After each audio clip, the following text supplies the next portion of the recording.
Muy bien, estamos de nuevo en YouTube. Quiero decir, estoy de nuevo en YouTube.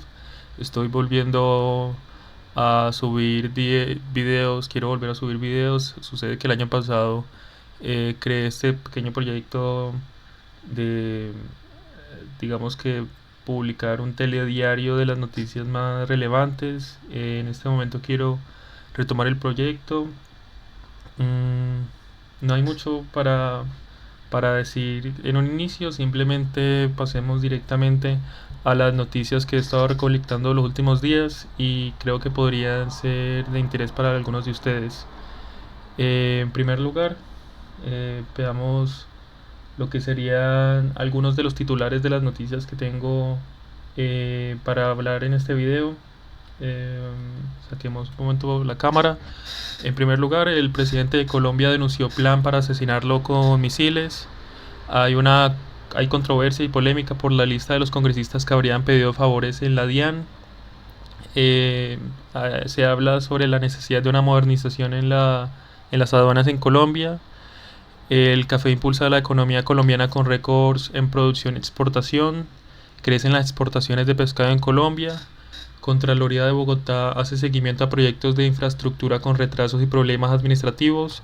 Más de 17.000 militares desplegados en zonas críticas de Colombia por crisis de orden público. Debate jurídico en el caso de Álvaro Uribe. Hay acusaciones de prevaricato y garantías y temas sobre las garantías procesales. Armando Benedetti toma el control de la estrategia política del gobierno Petro. X, antes Twitter, suspende las cuentas de jefes del ELN, incluyendo la de Antonio García. Eh, JEP abre proceso contra el alcalde de Sincelejo, Yair Acuña, por incumplimiento de orden de custodia en cementerio. Colombia destaca lamentablemente como el país más peligroso para los defensores de derechos humanos. El gobierno colombiano insiste en la prohibición del fracking y avanza en proyectos de gas offshore. Ola de violencia en el suroeste antioqueño, hay 51 asesinatos en lo que va del año. Colombia busca ser miembro consultivo del Tratado Antártico tras 11 años de expediciones científicas. Ministro de Educación defiende reforma a financiamiento universitario, responde a críticas. Crisis en el Chocó por paro armado de ELN. Eh, Nueva controversia entre Petro y Galán por el metro de Bogotá. Divisiones en el Partido Verde. Hay 6 parlamentarios que están anunciando su salida o una nueva condición dentro de su salida dentro del partido. Comercio en Colombia movió 339,9 billones de pesos en el 2024. Sí, crecimiento aún a pesar de todo esto sigue siendo insuficiente. Hay retrasos en la financiación del metro de la 80 que ponen en riesgo el desarrollo de la obra. Se realizaron operativos sorpresas en Manrique que dejaron 148 vehículos inmovilizados. Avanza proyecto de ley para penalizar el abuso sexual contra animales en Colombia. Imputaciones a militares por 442 casos de falsos positivos. Impunidad y gastos excesivos. La herencia del ex fiscal Francisco Barbosa. Área metropolitana del Valle de Aburrá destraba aproximadamente unos 12.000 trámites represados que buscan dinamizar la economía. Estos trámites estarían eh, relacionados a temas medioambientales, aumento en la tasa de interés del ICETEX. Esto genera preocupación entre egresados y estudiantes. Contrabando y ocupación del espacio público en Bogotá llega a niveles críticos. Crecen las infracciones de ambulancias en Bogotá. Hay preocupación por la falta de control. Y ya entre las últimas noticias tenemos que en el norte de Santander se enfrenta el norte de Santander enfrenta un cierre temporal de estaciones de servicio por problemas administrativos. Ejército busca a 2 soldados secuestrados por el ELN en Boyacá y Arauca. Aumento del 111% en demandas ante la superfinanciera por causas en relación a los bancos, por fraude electrónico como la principal causa. Intenso debate político entre Miguel y Duvalier. Esta noticia la voy a comentar mañana, para, porque tengo mucho de lo que hablar y incluir un poco más de lo que quisiera en esto. Entonces dejemos esto de Miguel Uribe y de Duvalier para mañana. Fue un debate en revista Semana. JEP descarta que falsos positivos fueran política de seguridad democrática de Uribe. Y bien, entonces esos son los titulares. Empecemos directamente a continuar hablando de estos acontecimientos. ¿Qué pasó? Sí, está bien. Presidente de Colombia estaría denunciando un plan para asesinarlo con misiles. El presidente de Colombia afirmó hoy que narcotraficantes estarían, bueno, en realidad fue ayer, narcotraficantes estarían planeando asesinarlo utilizando misiles contra su avión o contra el avión presidencial. Durante la ceremonia de transmisión de mando del nuevo director de la policía, pues el presidente estuvo mencionando la existencia de este supuesto complot o conspiración en su contra. No ofreció muchos detalles al respecto, pero por supuesto, digamos que con los antecedentes que tiene el presidente, cualquier tipo de acusación que pueda hacer sobre su vida o sobre algo relativo a política ya realmente tiene muy poca validez o muy poca confiabilidad. Ya no hay suficiente honestidad. No se ha visto la suficiente honestidad en el presidente como para tomar como cierto todo lo que dice, pero al parecer esto está ocurriendo en realidad y esperemos que simplemente nadie atente contra el presidente, sean ustedes personas que están a favor o en contra de las políticas públicas que él está promoviendo. En realidad, que un presidente sea asesinado por un grupo narcoterrorista no es nada positivo para nadie. Entonces esperemos capturas y que avancen las investigaciones al respecto y poder conocer más sobre este tema. Hay controversia por la lista de congresistas que habrían pedido favores en la DIAN. El ministro de Comercio, Luis Carlos Reyes, entregó a la Fiscalía la lista de congresistas que supuestamente le habrían solicitado favores en la DIAN para, pues, favorecer, pues, le habrían pedido favores en la DIAN para favorecer estos nombramientos en situaciones especiales en los puertos estratégicos de Bucaramanga, perdón, de Bucaramanga no tiene esto. Buenaventura, Barranquilla y Cartagena. Entre los mencionados estarían algunos senadores como Edgar Díaz Contreras y el político Alfredo Sade. Alfredo Sade es bastante particular en temas políticos del presidente de gobierno. En realidad ya respondió de estas acusaciones. Estas personas han rechazado estas acusaciones y le están pidiendo explicaciones al exministro. Alfredo Sade hizo un comentario bastante peculiar, me pareció, porque él confiesa que el presidente estaba al tanto de sus reuniones, es decir, el presidente estaba enterado que funcionarios estaban buscando que se posicionara, pues estaba buscando que funcionarios fueran posicionados estratégicamente en cargos públicos para probablemente, pues con toda la polémica que rodea este asunto, probablemente todo para aumentar el contrabando y para, pues, potencializarlo en su propio bando o mafia. El Centro Democrático también ha sido señalado, casi todos los partidos, es una lista que voy a extender un poco más, creo que más adelante o mañana, porque vale la pena hacer un análisis de quiénes son estas personas y qué era lo que querían hacer una vez llegaran a estos cargos. El expresidente Álvaro Uribe ya hizo un señalamiento por medio de su cuenta de X, en donde menciona que el Centro Democrático no autorizaba la, la presión o el pedido de favores políticos o de cargos públicos. No obstante, esta lista publicada incluye a varios miembros del Centro Democrático y de casi que de, pues, todos los partidos, e incluso desde el mismo procurador del nuevo procurador, secretario el secretario general de Congreso, Gregorio El Hash.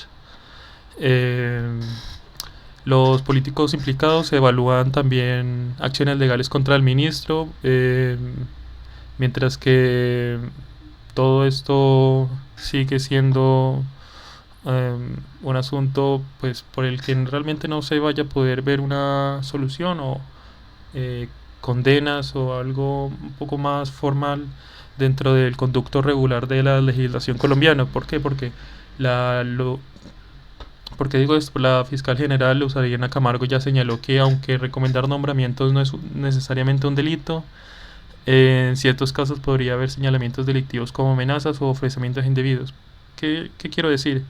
Por el mismo hecho de realizar la recomendación al ministro, no se incurre en delito, pero probablemente estos den cuenta de algunas actividades sospechosas que se vayan a investigar, que esas investigaciones lleven a em, resultados un poco más directos, lo dudo bastante. También habría estado señalado Javier Vendrell, que habría manejado directamente los 500 millones de pesos entregados por Papá Pitufo. Se estaría investigando al director de la UNP, Augusto Rodríguez, y a Néstor Daniel García Colorado, quien afirmó que las reuniones con Petro fueron influenciadas por el empresario Víctor Hugo Sierra, también presuntamente vinculado con Papá Pitufo. Pues otro punto clave de todo de toda esta trama fue el testimonio de Gabriel García Colorado, quien menciona que en el 2024 el entonces director DAPRE, Carlos Ramón González, tuvo conocimiento de las gestiones de Papá Pitufo en la campaña presidencial de Petro. También se revelaron reuniones con el contrabandista del Parque de la 93 y de Guaymaral. El caso pues sigue planteando muchas más interrogantes que respuestas. Esperamos que todos los implicados terminen bajo la justicia. ¿Mm? Necesaria modernización de las aduanas en Colombia. Este es Luis Eduardo Ginás, es el nuevo director encargado de la DIAN. Este lanzó un ultimátum urgente sobre la necesidad de una modernización en las aduanas en Colombia. Dice que las aduanas cambian o nosotros las hacemos cambiar a la fuerza. Eh, este personaje sería el responsable a partir de ahora de frenar el contrabando en el país.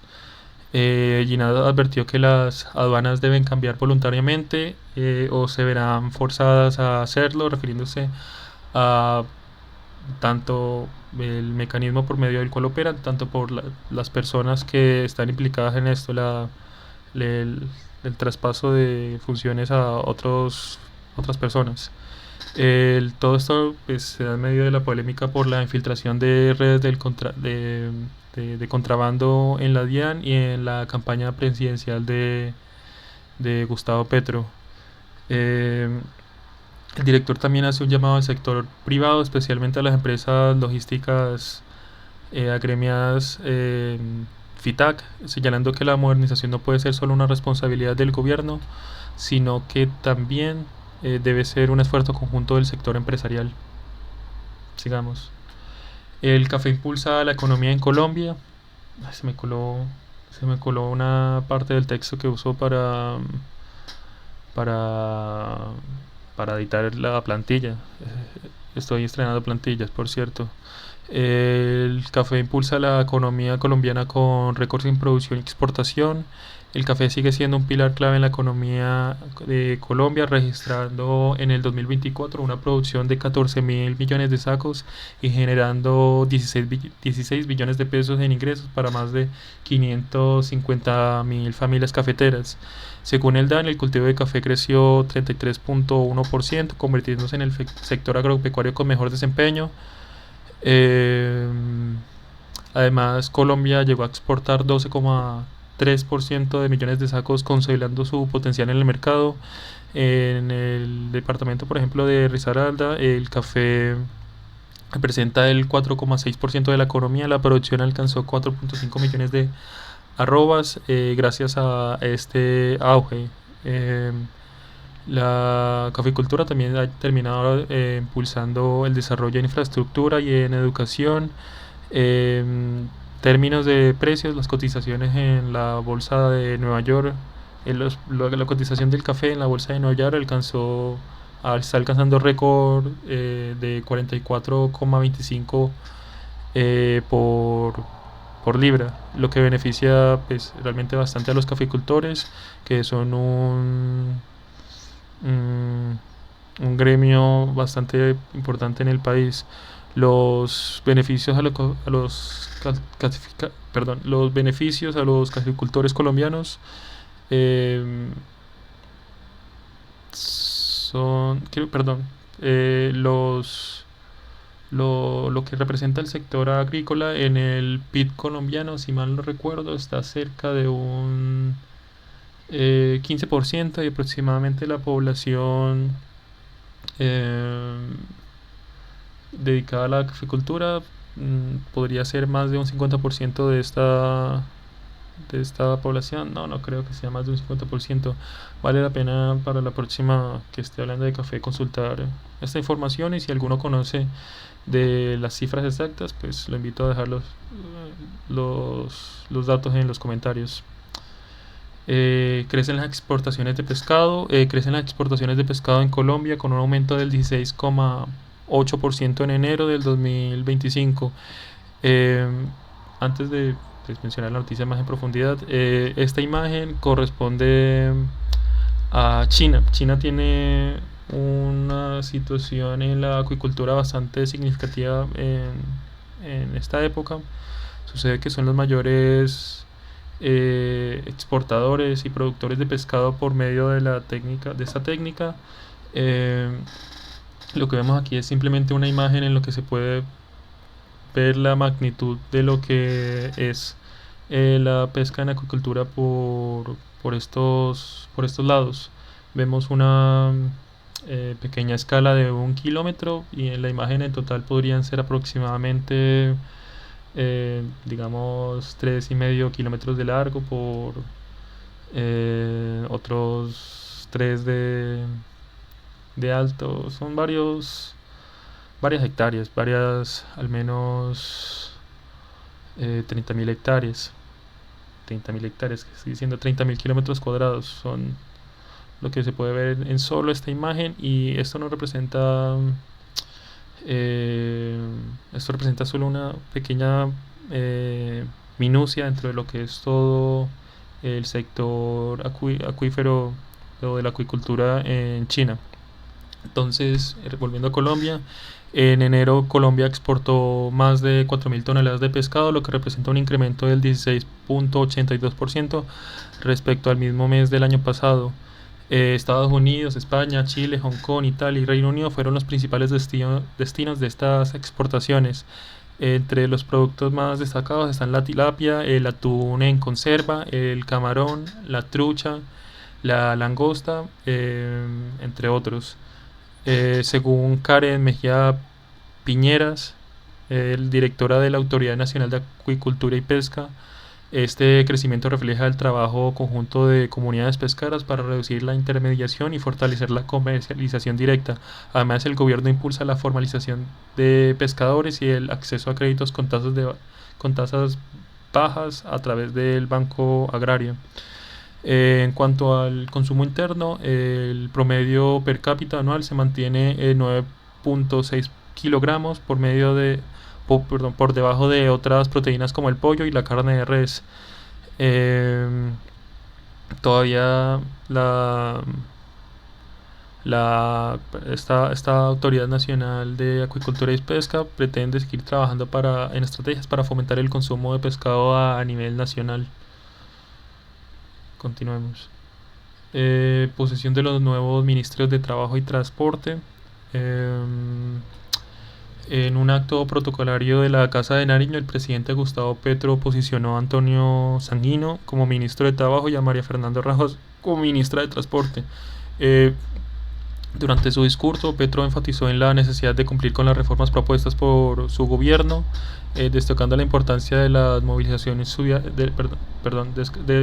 destacando la importancia de las movilizaciones ciudadanas como medio para alcanzar los cambios en el Congreso. El presidente también instó a Sanguino a avanzar en la reforma laboral y pensional, garantizando las condiciones dignas para todos los trabajadores y fortaleciendo el sistema de pensiones. Por otro lado, Rojas le encomendó la tarea de combatir la corrupción en el Ministerio de Transporte y priorizar la infraestructura en regiones históricamente marginadas. Además, menciona la importancia del desarrollo ferroviario como una alternativa sostenible frente al cambio climático. Bien, por otro lado, la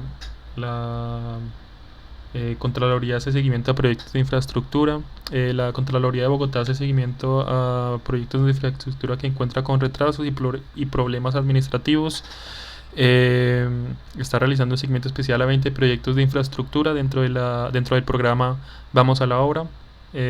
Con una inversión de 1.4 billones de pesos se han identificado retrasos, vencimiento de licencias, problemas administrativos en obras, como los de la nueva sede de la alcaldía de Teusaquillo, que no tiene una fecha de finalización, o la de otros proyectos que han alcanzado unos avances mínimos en su desarrollo, como por ejemplo la unidad deportiva del Salitre, que se encuentra actualmente en un 3%, el centro fundacional de Usaquén en un 29%, y las ciclorutas de la calle 92 y 94 que están en un me equivoqué, quería decir ahí un 23%, no un 34%. Además, la alcaldía de Suba investiga, por otro lado, posibles incumplimientos de pago a trabajadores por parte de operadoras como Funvive, y estaría evaluando posibles sanciones.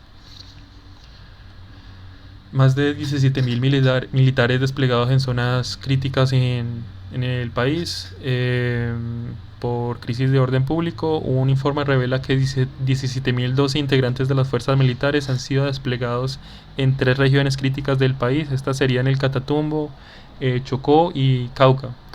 En el Catatumbo, que es el epicentro de toda la escalada de violencia que ha escandalizado a todo el país durante las últimas semanas, se, se, se, se mide más o menos aproximadamente unos 50.000 desplazados aproximadamente al momento. Hay 5.959 efectivos de la fuerza pública que retomaron el control de este territorio.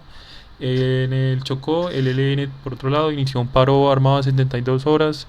En este lugar operan 3.107 militares, incluyendo tropas del ejército y la armada. En el Cauca, por otro lado, especialmente en el Cañón del Micaya, hay 2.300 uniformados combatiendo la violencia. Debate jurídico en el caso de Álvaro Uribe. Hay acusaciones de prevaricato y problemáticas por las garantías procesales. El fiscal Eduardo Montralegue el hombre de la izquierda, afirmó que el magistrado Ramiro Riaño incurrió en prevaricato al tomar decisiones que, según él, favorecerían al expresidente Álvaro Uribe en su proceso judicial. Montralegre argumenta que Riaño habría de haberse declarado impedido desde el inicio, pero tomó una medida de suspensión a la audiencia, en lugar de haberse declarado impedido, tomó una medida de suspensión de la audiencia en el momento en el que Iván Cepeda habría testificado presuntamente los vínculos de Uribe con el paramilitarismo. Por su parte, el abogado Jaime Lombana, que es uno de los defensores de Uribe, rechazó las acusaciones y señaló que se han vulnerado las garantías procesales del expresidente, calificando esto como una persecución política. Además, cuestiona las declaraciones de Montalegre sobre que se califica a Uribe como un criminal de guerra, señalando que no existe una condena en su contra. Todo este debate continuará por varios meses, seguramente varios años incluso. El debate particularmente dentro del tema continuaría sobre la imparcialidad del proceso y las acciones del magistrado Riaño, cuyo impedimento fue finalmente aceptado por el Tribunal de Bogotá. Mm, Creo que puedo mostrarles un video. No lo tengo preparado. No, no sé. No, saltémonos el video. Armando Benedetti toma el control de la estrategia política del gobierno Petro. El jefe del despacho del presidente Gustavo Petro, Armando Benedetti, ha consolidado su influencia política al reunir a más de 100 congresistas en distintas reuniones para reconfigurar las mayorías en el Congreso. Entre los parlamentarios estarían miembros del Pacto Histórico, el Partido Liberal, el Partido Conservador, el Partido de la U y a pesar de las recientes extensiones, Benedetti a parecer ha logrado posicionarse como un interlocutor válido con el legislativo. Su estrategia aparentemente estaría intentando crear una especie de frente amplio para garantizar la aprobación de las reformas en el Congreso durante este nuevo periodo legislativo, que será el último del presidente Gustavo Petro. X, Twitter suspende cuentas de jefes del ELN. La red social X, antes Twitter, ha suspendido las cuentas de los principales jefes del ELN, entre ellos Antonio García, quien utilizaba la plataforma para difundir mensajes políticos y de propaganda. Esta decisión llega tras años de criticar. Esta decisión llega tras años de críticas sobre el uso de las redes sociales por parte de grupos armados para reclutar y difundir información de atentados y promover su ideología. Se espera que otras plataformas tomen medidas similares para evitar y prevenir la presencia de organizaciones y grupos armados en su espacio, en sus comunidades. Continúo. JEP abre proceso contra el alcalde de Sincelejo, Yair Acuña. La Jurisdicción Especial para la Paz, la JEP, ha iniciado un incidente de medidas correccionales contra el alcalde de Sincelejo, Yair Acuña. Sucede que no acató una orden de custodia en el cementerio central de la ciudad. La orden estaba relacionada con la protección de la Manzana 6, donde se prevé la exhumación de víctimas del conflicto armado.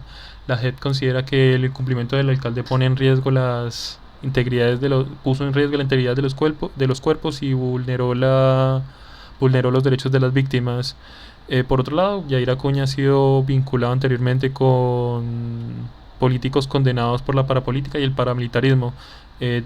Cuenta aparentemente con varias investigaciones en su contra y la JEP ha dado un plazo de 3 días al alcalde para responder sobre el proceso en su contra. El país más peligroso para la defensa de los derechos humanos. Entre 2016 y 2024, 1.300 líderes sociales han sido asesinados en Colombia. Antioquia sería una de las regiones más afectadas. El departamento ha registrado al menos unos 25 homicidios de defensores de derechos humanos, además de amenazas de desplazamientos forzados y otro tipo de ataques a la comunidad o a la población civil. El 80% de estos crímenes quedarían en la impunidad. El 80% de estos crímenes quedarían en la impunidad, en gran parte debido al control territorial de grupos ilegales y la falta de acción de las autoridades frente a la situación. En el 2024, 25 de 25 de estos líderes asesinados en Antioquia pertenecían o fueron o se presentaron estos asesinatos en los municipios como Tarazá, Ituango, Segovia, que serían de entre los más afectados. El gobierno colombiano insiste en prohibición de fracking y avanza en proyectos de gas offshore. El ministro de Minas y Energía, Andrés Camacho, defendió el proyecto de ley que busca la prohibición del fracking en Colombia, argumentando que la técnica no ha sido probada en el país y que su impacto ambiental podría ser alto. Aunque Colombia importa gas, el ministro, por otro lado, también aseguró que no proviene necesariamente del fracking y que el gobierno apuesta por el abastecimiento con exploraciones offshore. Además, confirmó que Ecopetrol está revisando su inversión en fracking en Estados Unidos tras la solicitud del presidente Petro. También destacó que el gas costa fuera podría estar disponible para el 2028, dependiendo de la agilización de los trámites y de consultas previas y de licencias ambientales.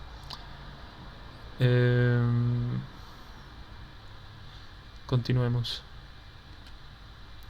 Violencia en el suroeste antioqueño, hay 51 asesinatos en lo que va del año. La violencia en el suroeste antioqueño sigue en aumento. Se han registrado 51 homicidios en enero y en lo que va de febrero. Esto representa un incremento del 36% con respecto al año anterior.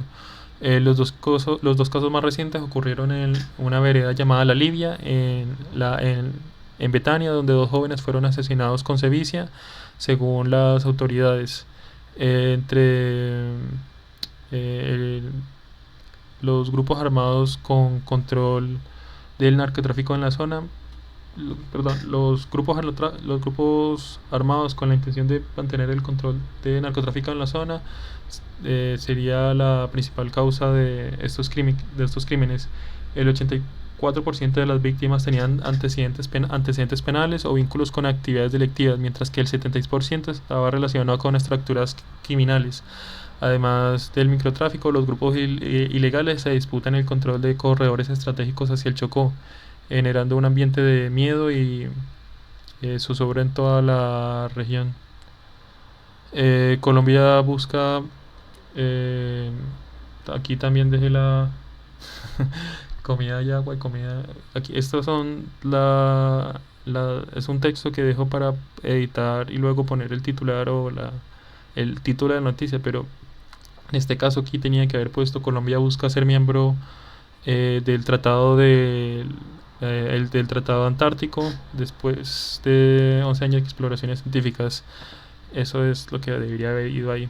La séptima expedición aérea en Colombia, la Antártida, finalizó con éxito tras recorrer más de 22.500 kilómetros a bordo del Hércules C-13. Estoy mostrando un barco que corresponde a un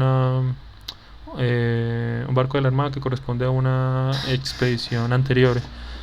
Durante 11 años los científicos colombianos han trabajado en condiciones extremas para estudiar el impacto del cambio climático en la Antártida. En octubre Colombia se postulará como miembro consultivo del Tratado Antártico, lo que le permitirá tener voz y voto en las decisiones sobre la región. Además, el país estaría buscando establecer su primera base científica permanente, facilitando los trabajos que actualmente se llevan en este territorio. La importancia de la Antártica para Colombia radica en su influencia sobre el clima, los océanos y la biodiversidad del país, lo que refuerza la necesidad de participación en la toma de decisiones globales para su conservación. En otras noticias, el ministro de Educación defiende la reforma de educación para financiamiento. Es una reforma para el financiamiento universitario. El ministro Daniel Rojas explicó en una entrevista el avance del proyecto de ley para la reforma a la financiación de las universidades públicas en Colombia. La propuesta busca modificar los artículos 86 y 87 de la Ley 30 para indexar los recursos al índice de costos de la educación superior, cerrando así una brecha presupuestal que supera los 19 billones de pesos. Ante preocupaciones sobre la disponibilidad de recursos en medio de la crisis fiscal del país, Rojas aseguró que el Ministerio de Hacienda ha dado su aval fiscal para la iniciativa. También defendió la gestión del ministerio en áreas como infraestructura educativa y alimentación escolar, rechazando críticas sobre la baja ejecución presupuestal.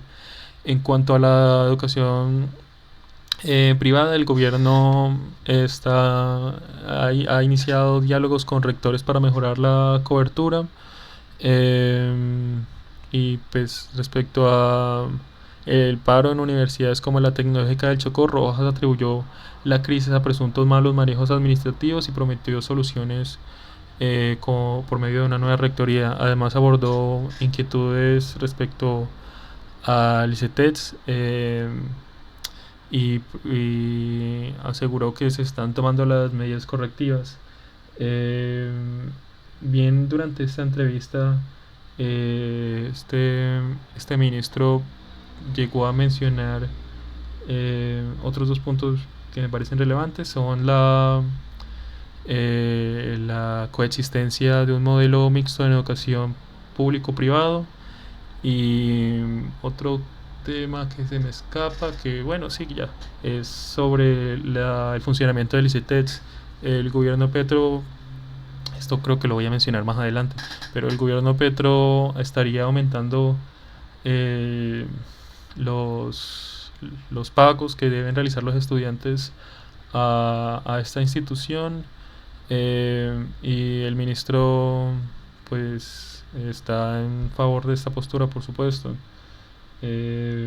Básicamente hace mención de que el ICETEX no es una entidad eh, responsabilidad del Ministerio de Educación, sino del Ministerio de Hacienda.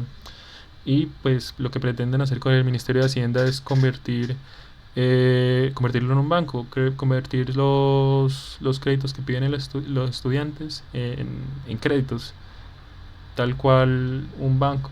Eh, la, la idea inicial del voucher educativo, como se dio en los 70, es diferente. Al final es tal cual lo pedían los estudiantes, en donde el sistema por sí mismo condona los préstamos estudiantiles. El voucher educativo, tal cual fue propuesto por Milton Friedman, es con créditos en los cuales a los estudiantes no se les cobra ningún interés ni el costo mismo que pagó por su educación. Esperemos que... bueno, y también otro detalle es que aproximadamente, creo que fueron 20.000 o 40.000, es muy grande la diferencia, pero no recuerdo la cifra exacta, 20.000 o 40.000 estudiantes menos van a estar recibiendo créditos del ICETEX durante este año por responsabilidad de esta gente que no supo eh, llevar la educación a las personas más vulnerables. El 80% de las personas, sí, era más o menos como el 80, 85, 82% de las personas que están en el CETED son estratos 1, 2 y 3. Solo una pequeña minoría en realidad es estrato 4, 5 y 6, y entonces es un asunto lamentable, que hay que lamentar esto. Continuando, pues la crisis humanitaria en el Chocó, urge la necesidad de una estrategia estatal para enfrentar y frenar la violencia de los grupos armados. La gobernadora del departamento del Chocó denuncia la grave crisis humanitaria que enfrenta la región debido a la disputa territorial entre los grupos armados. Aseguró que las carreteras han sido bloqueadas con explosivos y que la ciudadanía sufre las consecuencias de este conflicto. Propuso una estrategia conjunta entre el gobierno nacional y el departamento y lo local para garantizar la seguridad, además de una inversión y la presencia estatal en la zona. Solicitó más apoyo del gobierno nacional para superar las dificultades fiscales y administrativas que impiden una respuesta más rápida y efectiva al problema. Todo esto fue durante esta reunión de gobernadores que se realizó durante el día de ayer, en donde pues muy pocos gobernadores participaron, pero pudimos ver este nuevo liderazgo relevante que busca la defensa de su ciudadanía, de las personas de su comunidad. Entonces, esperemos que todo salga bien para la gobernadora del Chocó. Ahorita ya la tenemos en el radar y esperamos que siga siendo relevante y aporte más a la discusión o opinión pública nacional y departamental. Eh, ahí de nuevo se coló el texto de base. Debería decir nueva controversia entre Petro y Galán por el metro de Bogotá. eh, la disputa entre el presidente, no voy a editar nada de esto ya llevo un buen rato del día dedicado a conseguir la información y editar y montar todo.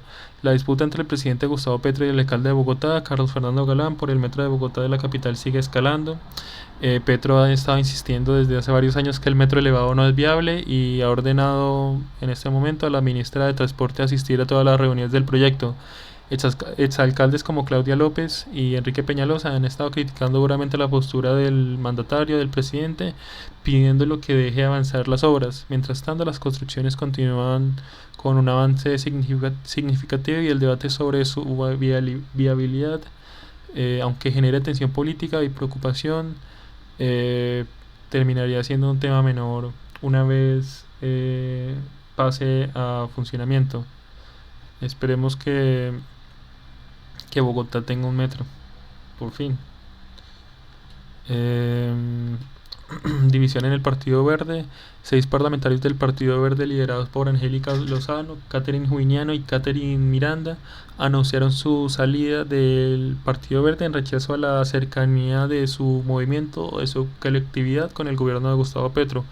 La fractura se da en una medio de una reconfiguración política, eh, en realidad de cara a las elecciones del 2026, donde un sector del partido se busca alinear con el oficialismo y otro busca una posición un poco más independiente. La salida de estos congresistas marca o inicia un proceso legal para definir quién se quedará con la personería jurídica del partido y podría por supuesto estar relacionado a pretender influenciar en una eventual candidatura de Claudia López.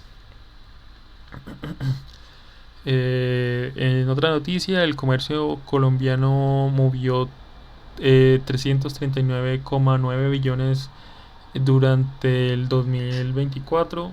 Según Fenalco, el comercio en Colombia alcanzó esta cifra en el 2024.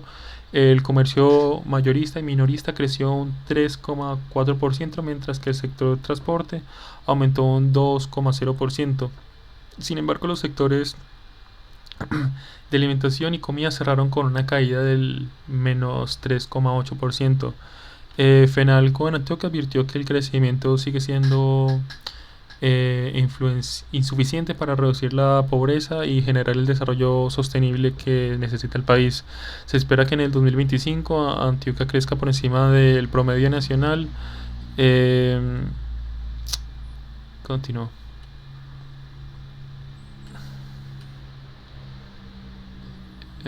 Ya casi llevo 50 minutos. Retrasos en la financiación de la 80, del metro de la 80, ponen en riesgo la obra. Las obras del metro del 80 de Medellín, iniciadas en abril del 2024, ya 11 meses vamos de eso, registraban un avance del 32,5%.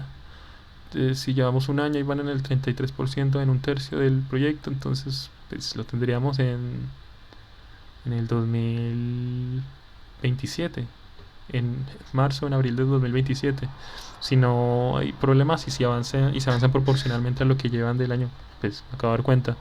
Con una inversión del 684 mil millones de pesos, financiados únicamente por el distrito. Sin embargo, la nación no ha cumplido, pues, quiero decir, el desarrollo en el 32,5% se ha realizado únicamente con la financiación del departamento, del gobierno local, del distrito, y la nación no ha cumplido con el desembolso de cerca de 1 millón de pesos correspondientes a la vigencia 2024-2025, lo que al final está poniendo en riesgo la continuidad del proyecto. La falta de recursos podría afectar el pago de indemnizaciones y la compra de predios que se estarían negociando, además de generar un sobrecosto estimado en 1,5 billones de pesos. Autoridades y expertos exigen al gobierno nacional cumplir con el contrato de cofinanciación para evitar que la obra quede inconclusa. Mm, Operativo sorpresa en Manrique deja 148 vehículos inmovilizados. Más de 150 policías y agentes de tránsito y funcionarios del distrito participaron en una intervención sorpresa en la comuna de Manrique, en Medellín. Durante el operativo se realizaron controles en el carril exclusivo del Metroplus, verificando personas indocumentadas y realizando requisas en varios sectores del lugar, valga la redundancia. Eh, Como resultado se verificaron antecedentes de 754 personas, 415 motocicletas, 240 vehículos, se impusieron 240 comparendos, se inmovilizaron 148 vehículos, de estos son 133 motocicletas y 15 automóviles, y además se realizó la suspensión temporal de se realizó 3 suspensiones temporales de actividad comercial, aunque no hubo judicializaciones. Se incautaron armas cortopulsantes. Los vehículos retenidos fueron trasladados a la Secretaría de Movilidad de Medellín. Ley para penalizar el abuso sexual contra animales. Estaría avanzando el proyecto de ley para penalizar el abuso sexual contra animales. La senadora Esmeralda Hernández impulsa un proyecto de ley que busca tipificar el abuso sexual contra animales como un delito en el Código Penal colombiano. Actualmente la zoofilia solo se considera un agravante del maltrato animal, lo que genera impunidad y falta de denuncias efectivas. El proyecto propone sanciones de hasta 36 meses de prisión, y agravantes en caso de difusión del contenido, reincidencia o si el animal muere a causa del abuso. Además, se incluye un componente pedagógico, un componente educativo para prevenir la normalización de estas prácticas. La iniciativa ya fue aprobada en primer debate del Senado y avanza en trámite legislativo. Esperemos que sea aprobado. Imputación a militares por 442 casos de falsos positivos en Antioquia.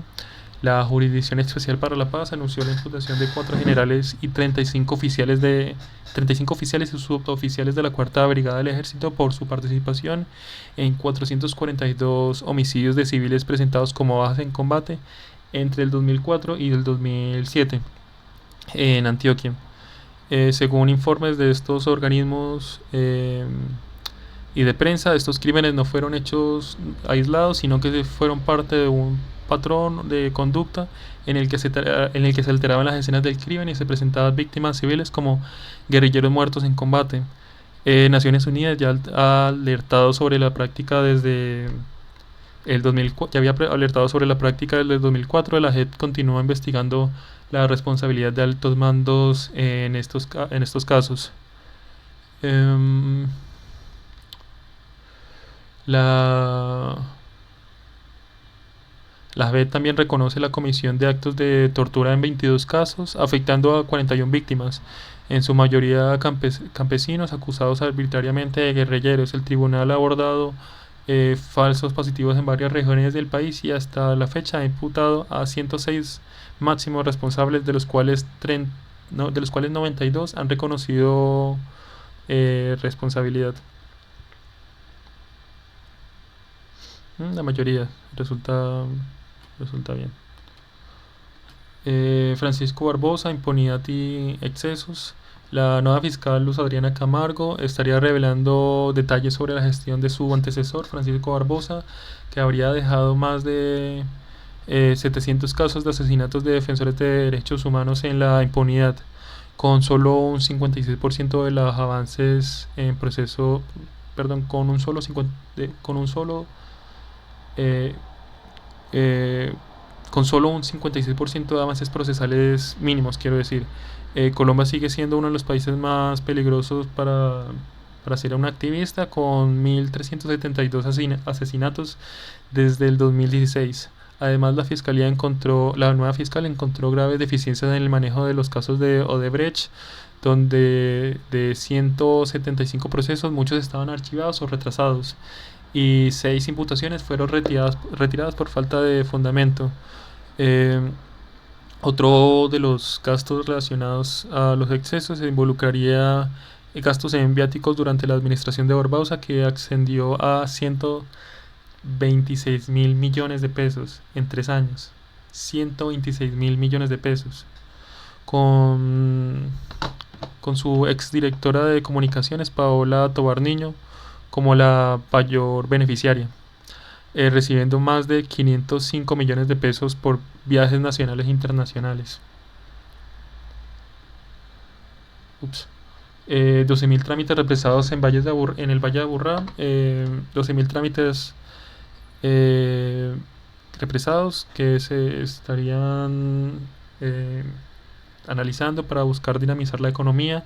Más de 12.000 trámites ambientales que llevaban hace 2 años y medio represados en el área metropolitana del Valle de Aburrá han sido agilizados, permitiendo el avance de múltiples proyectos de infraestructura, vivienda y desarrollo ambiental para la subregión metropolitana.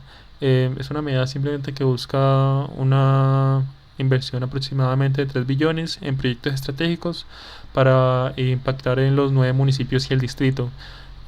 Para acelerar estos procesos, la entidad capacitó a 540 personas, logrando la emisión de 10.000 actos administrativos que garantizan la legalidad y transparencia de los procedimientos. Además, más de 100 proyectos del sector privado que estaban en espera de autorización podrán ejecutarse, impulsando la economía y la generación de empleo en la región. Continúo. Aumento de tasas de interés del ICETEX. Ya hice un pequeño adelanto cuando hablé del ministro de Educación. Básicamente hay un aumento en las tasas del ICETEX que generan preocupación en egresados y estudiantes. Miles de beneficiarios del ICETEX están recibiendo notificaciones sobre el aumento significativo en las tasas de interés en sus préstamos, luego de que el gobierno eliminara subsidios que mantenían estas tasas de interés bajos, mientras que en el 2023 los intereses estaban ajustados a la inflación, es decir, en un 9,28%, ahora pueden oscilar entre un 12 y el 17 efectivo anual, lo que en términos reales puede llegar a ser cercano a un 22%. Este incremento se traduce en un fuerte impacto en las cuotas mensuales de pago. Algunos beneficiarios han reportado un aumento del 50% en sus facturas, lo que pues podría dificultar, por supuesto, el cumplimiento de sus obligaciones financieras. En un caso documentado, una cuota era de 590.000 pesos y subió a 626.000 pesos.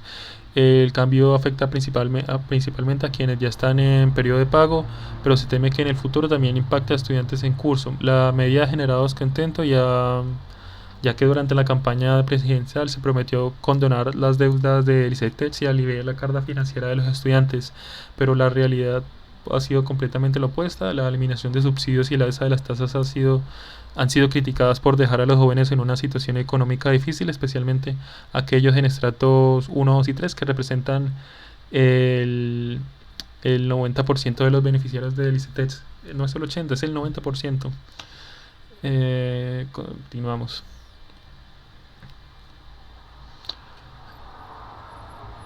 Contrabando y ocupación del espacio público en Bogotá a niveles críticos. La invasión del espacio público en Bogotá ha aumentado debido al auge del contrabando, según el Departamento Administrativo de la Defensa del Espacio Público, el DADEP, nunca lo había escuchado. Defensoría del Espacio Público, Departamento Administrativo de la Defensoría del Espacio Público, DADEP. Bueno, las localidades más afectadas son Santa Fe, Mártires, La Candelaria.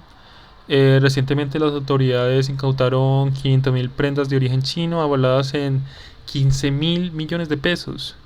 En San Victorino, uno de los principales focos de distribución ilegal, además de la ocupación de calles como la 11 con Avenida de Caracas, impide el paso, incluso llega a impedir el paso de vehículos. Se plantea a partir de todo eso la necesidad de que haya una mayor regulación de los vendedores informales y un mayor control sobre las mafias de contrabando. Tal vez en cierto momento deberíamos de cuestionarlos la función o el rol que cumple el gobierno robando o quitando o tomando un patrimonio a empresarios de 15.000 millones de pesos. Son personas que bien sí se dedican al contrabando, pero el llevarse su mercancía de los productos que con los que ellos sobreviven o obtienen su renta, sus negocios, hacen sus negocios, que puede resultar de quitarles su sustento de vida, su fuente de ingresos. Hay un tema pues bien complejo ahí, tiene que ver con la fundamentación de la ilegalidad. El contrabando en realidad solo es ilegal en la medida en la que el gobierno lo establece. Podría no ser simplemente contrabando y que las personas vendan estos productos y ya no hay por qué eh, no hay por qué limitar a los empresarios en estas cosas. De pronto tal vez tiene que ver con que se ha convertido en una nueva estrategia del gobierno que se regalen este material incautado, y es lo que se ha estado haciendo durante durante el último año, si no me equivoco. Básicamente todo lo que incautan lo regalan. Es peor, es, es algo que incluso agrava la situación. Continuó, crecen las infracciones de ambulancias en Bogotá. Hay preocupación por la falta de control. El Consejo de Bogotá ha alertado sobre el aumento de infracciones cometidas por las ambulancias en la ciudad, especialmente por entidades privadas. Entre las faltas más frecuentes están no cumplir con requisitos de seguridad, circular en contravías, desobedecer órdenes de tránsito. En total, 315 ambulancias han sido sancionadas, 31 han sido inmovilizadas y algunos incluso han estado involucradas en accidentes. También se han denunciado casos de abuso del carril exclusivo Transmilenio y uso indebido de sirenas. La falta de vigilancia de la Secretaría de Movilidad y la de Salud deja y continúa dejando un vacío en la regulación de estos vehículos, generando ese tipo de preocupaciones e inquietudes. Cierre de 48 estaciones de servicio en Norte de Santander. Ya casi terminamos. Norte de Santander enfrenta cierre temporal de estaciones de servicio por problemas administrativos. El cierre temporal de 48 estaciones de servicio en el norte de Santander afecta a un 15% del total del departamento, lo que ha generado preocupación en sectores productivos y ciudadanos. La problemática se debe según dicen, problemas de georreferenciación y de certificación catastral, pidiendo el acceso de los dueños a las estaciones de la plataforma SICON. Ocaña sería el municipio con más afectaciones, en donde 15 estaciones estarían cerradas, mientras que en Tibú, zona fronteriza y agroindustrial, la situación pues llega a ser realmente alta, llega a ser realmente crítica por la alta demanda de combustible, mientras autoridades locales y el gobernador intentan buscar soluciones con el gobierno nacional para reasignar los volúmenes o la demanda necesaria de combustible para evitar ese tipo de efectos negativos económicos. Eh, Ejército busca a 2 soldados secuestrados por el ELN. Las autoridades adelantan operativo en Boyacá y Arauca para localizar a 2 soldados profesionales. Serían José Miguel Ruiz Cabrera y Misael Lugo Díaz. José Miguel fue interceptado en un bus que iba de Bucaramanga a Saravena tras regresar de un permiso médico, mientras que Misael Díaz fue retenido en un vehículo que cubría la ruta Bojayá-Saraneva. En ambos casos, los hombres armados vestidos de civiles detuvieron los vehículos, el vehículo de transporte, y obligaron a los militares a descender. Eh, Demandas ante la Superintendencia Financiera aumentaron en un 111% en el 2024, siendo el fraude electrónico la principal causa, representando el 43% ciento de los casos. Se destacó que el 88% de los procesos se tramitan con mínima cuantía, menos de 57 millones de pesos, lo que permite a los ciudadanos presentar sus demandas. Esto sería lo que habría causado el aumento en las demandas por sí mismos, porque no se requiere un abogado, solo es que accedas a la plataforma y presentes tu denuncia. Los reclamos más frecuentes incluyen la desaparición de fondos en la cuenta de ahorros, cobros indebidos a tarjetas de crédito y modificaciones unilaterales en condiciones de pago. Eh, la, la superfinanciera pues facilita trámites de todas estas denuncias. Si tienen algún problema relativo al tema, pueden ir a su sitio web. Esta ya es la última noticia. JEP descarta que falsos positivos fueran política de Uribe, pese a la evidencia. La Jurisdicción Especial para la Paz, JEP, determinó que la política de conteo de cuerpos del ejército que derivó en los falsos positivos no fue una directriz de la seguridad democrática del expresidente Álvaro Uribe, sino una práctica impulsada por mandos militares. La JEP imputó al general en retiro Óscar Enrique Peña y a otros 38 militares por 442 casos de ejecuciones, como mencioné anteriormente. El expresidente Álvaro Uribe rechazó la decisión y pidió una justicia diferente para soldados y policías, mientras que el fallo continúa generando más debates. La JEP en este momento, hacer un comentario coherente sobre la JEP en este momento es bastante difícil, porque ellos mismos se han llegado a contradecir por sí mismos en muchas ocasiones, pero de pronto la labor legislativa sí ha sido funcional, porque ha llevado, como he presentado en este mismo video, ha logrado llevar a la justicia a personas que probablemente nunca hubieran sido honestos sobre sus crímenes.